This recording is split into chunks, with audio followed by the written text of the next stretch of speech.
Congratulation Lautaro Martinez.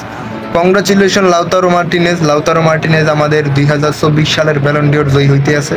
ঠিক আছে, খুবই ভালো লাগতে আছে, কারণ লাউকোদু মার্টিনেজ রে সালা না, মানে খুশির ঠেলায় মানে একবার নামটা উল্টাপাল্টা হইতেছে। বিশ্বাস করেন লাউকোদু মার্টিনেজ এত আবার লাউতারো মার্টিনেজ, হ্যাঁ লাউতারো মার্টিনেজ ব্যালন ডিওর জয়ী আছে। এবার চিন্তা করেন সে কোন লেভেলের ফুটবলার। আমি মানে এতই জোশ লাগতে আছে শরীরের মধ্যে, আমি গেঞ্জি মেঞ্জি খুললা ফেলাইছি, মানে ধরতে গেলে নিচেও কিছু নাই, এমন একটা অবস্থা।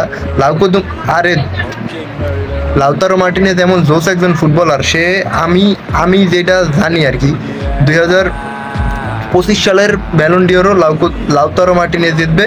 তারপরে হইতে আছে যে মানে সামনে আরো যেই কটা ব্যালন ডিওর আর কি আয়োজন করা হবে, মানে ব্যালন ডিওর তো সবসময় আয়োজন করা হবে, তো যেই কয় বছর সামনে আছে সব ব্যালন ডিওর মানে লাউতারো মার্টিনেজ জিতবে, কারণ সে একজন অমায়িক লেভেলের একজন ফুটবলার।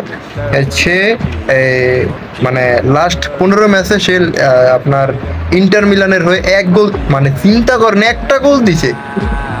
সিরিয়া লিগের মধ্যে একটা গোল দেওয়া কি মানে মুখের কথা মিয়া?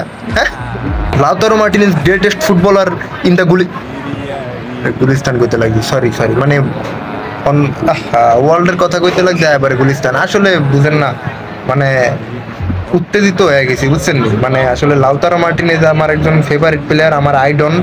ঠিক আছে, আইডল, হ্যাঁ আমার আইডল।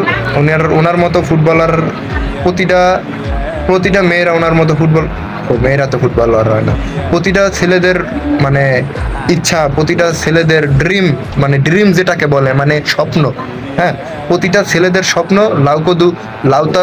লাউতারো মার্টিনেজের মতো ফুটবলার হবে। সে অমায়িক লেভেলের, সে অশ্লীল একজন অস্থির, মানে ভাই উত্তেজিত আমি, সে অস্থির একজন ফুটবলার।